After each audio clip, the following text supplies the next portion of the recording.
হযরত মুহাম্মদ সাল্লাল্লাহু আলাইহি সাল্লামের জীবনের শেষ মুহূর্ত। মুহাম্মদ সাল্লাল্লাহু আলাইহি সাল্লামের জীবনের শেষ মুহূর্ত চলছে।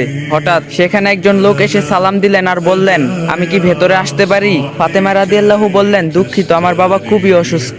ফাতেমা রাদিয়াল্লাহু দরজা বন্ধ করে রাসূলের কাছে গেলেন। মুহাম্মদ সাল্লাল্লাহু আলাইহি সাল্লাম বললেন, কে সেই লোক? ফাতেমা রাদিয়াল্লাহু বললেন, এই প্রথম আমি তাকে দেখেছি, আমি তাকে চিনি না। নবীজি সাল্লাল্লাহু আলাইহি সাল্লাম বললেন, শোনো ফাতেমা, সে হচ্ছে আমাদের এই ছোট্ট জীবনের আবাসনকারী ফেরেশতা আজরাইল। এটা শুনে ফাতেমার অবস্থা বুবার মতো হয়ে গিয়েছে। রাসূল সাল্লাল্লাহু আলাইহি সাল্লাম বললেন, হে জিবরাইল, আমার উম্মতের কি হবে? আমার উম্মতের নাজাতের কি হবে? জিবরাইল আলাইহিস সালাম বললেন, হে রাসূল, আপনি চিন্তা করবেন না, আল্লাহ ওয়াদা করছেন আপনার উম্মতের নাজাতের জন্য।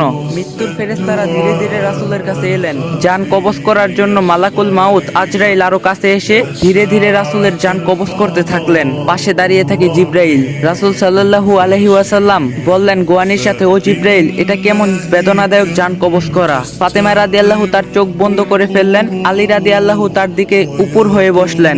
জিবরাইল তার মুখটা উল্টো দিকে ফিরিয়ে নিলেন। রাসূলুল্লাহ সাল্লাল্লাহু আলাইহি সাল্লাম বললেন, হে জিবরাইল, তুমি মুখটা উল্টো দিকে ঘুরালে কেন? আমার প্রতি তুমি কি বিরক্ত? জিবরাইল আলাইহিস সালাম বললেন, হে রাসূল, সাকারাতুল মউতের অবস্থায় আমি আপনাকে কিভাবে দেখে সহ্য করতে পারি? ভয়াবহ ব্যথায় রাসূল সাল্লাল্লাহু আলাইহি সাল্লামের ছোট্ট একটা গোয়ানি দিলেন।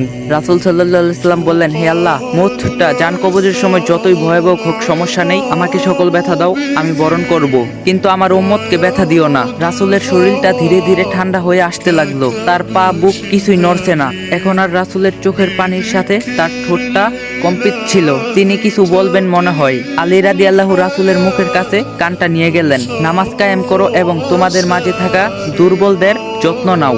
রাসূল সাল্লাল্লাহু আলাইহি সাল্লামের ঘরের বাইরে চলছে কান্নার আওয়াজ। সাহাবীরা একজন আরেকজনকে জড়িয়ে ধরে উচ্চস্বরে কান্নারত।